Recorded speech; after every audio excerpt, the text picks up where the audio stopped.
今天百无聊赖，不知道干点什么才好啊！刚才大强哥打电话说是弄回一只不大不小的小鸟。作为一个美食博主啊，我劝他千万不要乱搞啊！我必须下场给他亲自指导啊！也切成小段儿，咱把姜给它切成小片儿。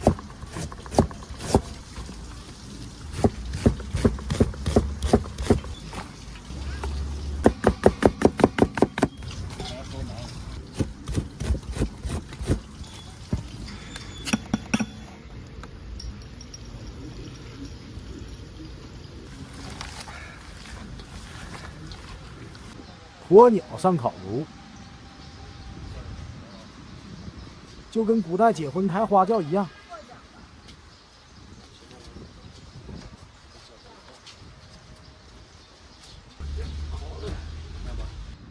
放上炭火，麻油。炉子太小了，想了2个月，决定包7只。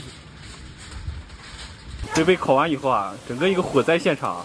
整挺棒啊，但是外焦里嫩啊。但是凡事不能看外表啊。咱们这烤大肉的颜色就这样炒的啊。烤大肉的正常颜色，就是烤牛就这颜色，因为我见过烤牛。吃大肉就要一种豪迈气势。火灾现场。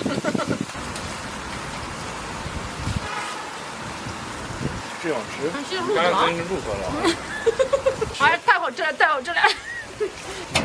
大盘上，拿铁看呀。肉丝想把那个，长得好不？这像是菜呀了。我要去大份。哎呀，入口就滑，小脑壳，来点这胡椒酱。哎呦，这个，哎，感觉有点像吃牛肉，但也有点像吃那个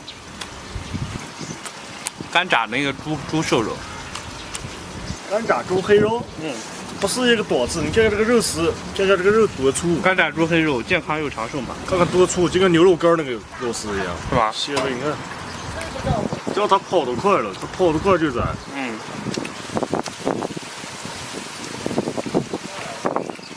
来，剑爽掉来，1、2、3。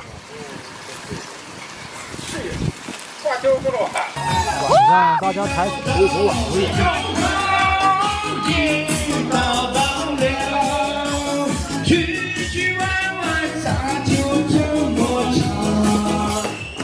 放烟花庆祝。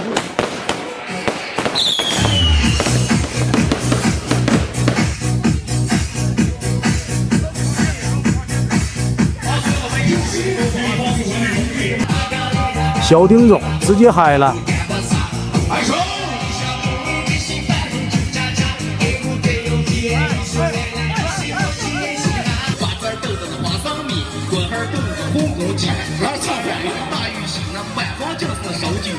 看多和手机绑关系，出门开车要注意，淘宝刷钱要仔细，那朝向别让会失忆。别注意点，就不还是会有一万。